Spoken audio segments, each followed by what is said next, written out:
Thank you very much for joining us. I've got a few announcements to make tonight. I understand it's very late, so we'll keep those announcements brief. The first announcement I have to make is that progress with the Vanuatu classroom is going well. After conversations with the Vanuatu government and with the French High Commission, $1,000 is secured, another $500 of fundraising is secured. Another $1,000 is being waited on now, but we believe we will receive that very soon. In addition, I announce that in late August, early September, I will meet with the French High Commission and we will lodge an application for $2,000 more under the Microfiche Development Program and the Social Finance Program. I'm confident that we will get that money. This will deliver 2 classrooms, approximately 9 metres by 6 metres, constructed of New Zealand pine. In addition, I'd ask that Humanity for Housing Vanuatu, Housing for Humanity Vanuatu, will deliver a school office. I've also got the right people in the village so that we can use village labour and village supplies to fix up their toilet system as well. We also have the First Minister for International Development, something that I'm willing to take advantage of, and I will exploit his ministership by writing to him profusely to ensure that we get support to make this happen. My second announcement relates to the fact that I will be campaigning to the World Trade Center Organisation meeting in Indonesia in December to look at social trade, an area of world trade we have not yet explored. Today, I've launched Social Impact Bonds Australia. This is a new national non-profit organisation to support the idea of social bonds right across the country. It's been trialled successfully in the UK, it's been trialled successfully in New South Wales.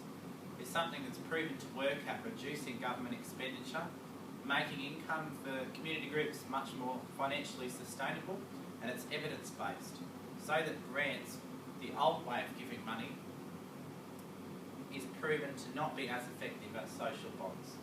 Social bonds is the idea where governments can contract out a service, a social service, where that outcome is delivered and must be delivered for that non-profit body or the body that gets that tender to have that funding.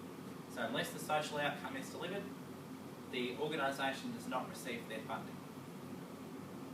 What that means is that we cut the waste and we spread the wealth. That means that no community group has the opportunity of being unfinancially sustainable. I'm proud of the fact that I've launched Social Impact Bonds Australia because I see it as an investment for the future. And when local government is hopefully elected successfully into the Constitution, that will change the landscape again, because there's more work in, and that's secure intellectual property, so unfortunately I can't discuss that at the moment, but there's more work being done in the field of social finance for local governments and the idea of social training. So, expressions of interest for board members from right across the country will be announced and put through newspapers very shortly. We've already had big support from Victoria, big support from South Australia, interest from the Northern Territory, and Western Australia has taken a big leap lately in social innovation. And I'm proud that those organisations in those places are being so innovative, being so cost efficient, and still making a difference, and they are definitely welcome to be part of Social Impact Bonds Australia. Membership will be free and board members will be announced. By free, what I mean is that the investment that organisations make in their in-kind support will be considered as part of their membership. Now, I'm still in discussions with the New South Wales and Queensland government. Unfortunately, we want to base the organisation here in Canberra, but it's not entirely possible. Due to the Incorporations Act here, we need a public officer that will reside in Canberra for 12 months of the year. So that bit is being worked through at the moment. My next announcement. From July 4 to 7, I had the privilege of acting as the Secretary and Treasurer to convene the first Asian Pacific Heritage and Tourist Rail Organisation. At that meeting, 9 nations joined up. The 2 things I'm going to be focused on as the Secretary of that organisation is to make sure that Myanmar, which only has one remaining heritage railway, is a member and will be supported. As it moves from communism to democratic system, that they will be supported and that railway will be there for future generations. As the Treasurer, I'm talking with the Asian Development Bank and the Singapore Bank to see what type of disaster financing we can come up with for an insurance policy for our member railways, because disaster is affecting more than just Australia. It's affected Taiwan, it's affected Malaysia, it's affected China, it's affected India. All of our member railways have been affected in some sort. And so it makes sense to look at how we can overcome that for the future. One of my other announcements tonight, before I let everyone go, relates that I'll be looking at next year's World Trade Centre meeting in December, but also that in October next year, the Gold Coast will host the World Volunteering Conference. The World Volunteering Conference. I'll be looking with making a national education plan and developing a skills passport for our young people under the International Association of Volunteer Effort.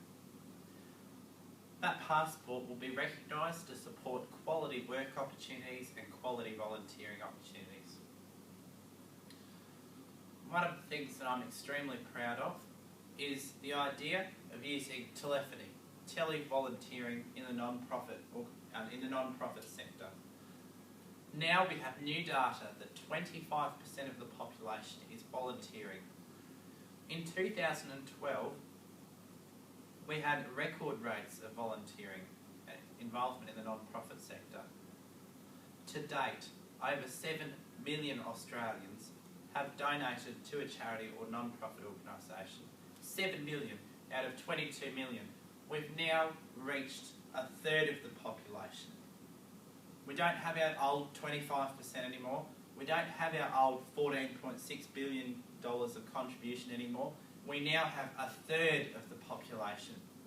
Over $15 to $20 billion in the non-profit sector. The productivity our country gets from this area of the national economy is phenomenal. And so we have to look at social finance as a new way